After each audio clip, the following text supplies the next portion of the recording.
किसी ने बड़े कमाल की बात कही है कि अंत समय में तो सिर्फ फिल्मों में अच्छा होता है, असल जिंदगी में अंत में कुछ भी ठीक नहीं होता।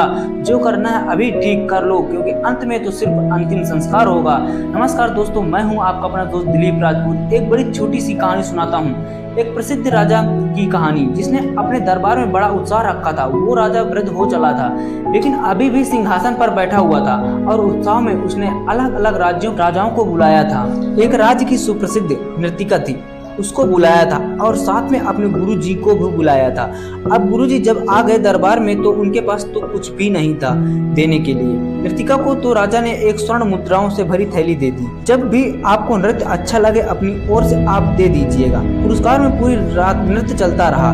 पूरी रात जो नृत्य का उत्साह चल रहा था। जब ब्रह्म वेला आई या सुबह का समय आया तो जो तबला बजा रहा था, संगीत दे रहा था, वो मिलेगा। उसको नींद आने लगी। नर्तिका ने धीरे से देखा कि जो सो रहा है, राजा को पता चल जाएगा तो राजा उसको दंड दे देगा, इसको सजा मिल जाएगी। तो इसलिए नर्तिका ने अपने तबला वाले को जगाने के लिए, आगाह करने के लिए, एक घनी है थोड़ी राह या मेल पल पल जाए, एक पल के कारण तू ना कलंक लगाए, जो ना जन्म गवाए। जैसे ही यह बात तबले वाले ने सुनी, वो अलर्ट हो गया, सतर्क हो गया और शानदार तरीके से बजाने लगा तबला। और जैसे ही जो राजा का बेटा था, वो युवराज था, वो दौड़ के आया और उसने अपना मुकुट नर्तिका को दे दिया कि मेरी ओर से आपके लिए। तभी जो राजा की बेटी थी, राजकुमारी थी, वह दौड़ के आई और उसने अपना हार जो है नर्तिका को दे दिया कि मेरी ओर से ये भेंट आपके लिए। तभी गुरुजी अपने आसन से उठे और जा करके स्वर्ण मुद्राओं की पूरी थैली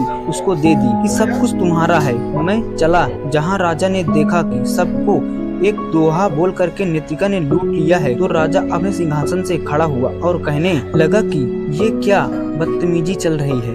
एक दोहा बोल के तुमने सबको लूट लिया, जिनके पास में जो कुछ है सब देते चले जा रहे हैं, क्या चल रहा है। राजा उसको डांटने लगा। तभी राजा के गुरु ने कहा कि बस राजन, इसको कुछ भी मत कहिए। इसके एक दोहे ने आज मेरी आंखें खोल दी।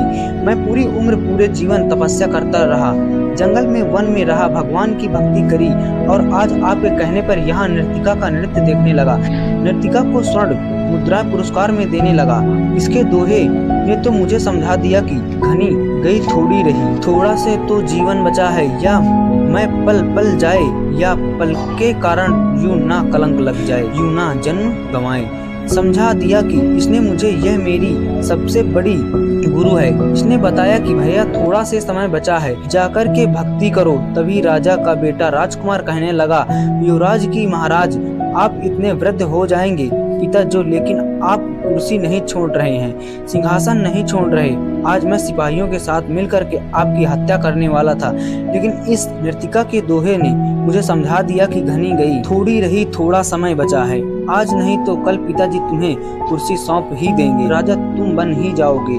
क्यों अपने पिता की हत्या का कलंक लेते हो? इसलिए मैंने अपना मुकुट इनको भेंट कर दिया। इन्होंने मुझे जीवन की सबसे बड़ी बात सिखाई। तभी राजा की बेटी बोल पड़ी, पिताजी आज मैं महत्व के साथ भागने वाली थी शादी करने के लिए, क्योंकि आप मेरा विवाह नहीं कर रहे हैं। मैं विवाह के योग्य हो चुकी हूँ, आपको मेरी जो है चिंता ही नहीं। लेकिन जहाँ ये मैंने सुना दोहा तो मुझे समझ आ गया कि थोड़ा समय बचा है, आज नहीं तो कल पिताजी मेरा रिश्ता कर देंगे। इसलिए मैंने भी विचार त्याग और अपना हार जवार के इनको भेंट कर दिया। जब राजा ने यह सब सुना तो राजा ने बिना देरी के अपने बेटे से कहा कि बेटा, इसी पल से तुम इस राज्य के राजा बनने जा रहे हो। बेटी ने बेटी से कहा कि बेटी, इतने सारे राजकुमार आए हुए हैं, जो तुम्हें पसंद हो उसके गले में वरमाला डालकर के अपना विवाह जो है सुनिश्चित कर दो।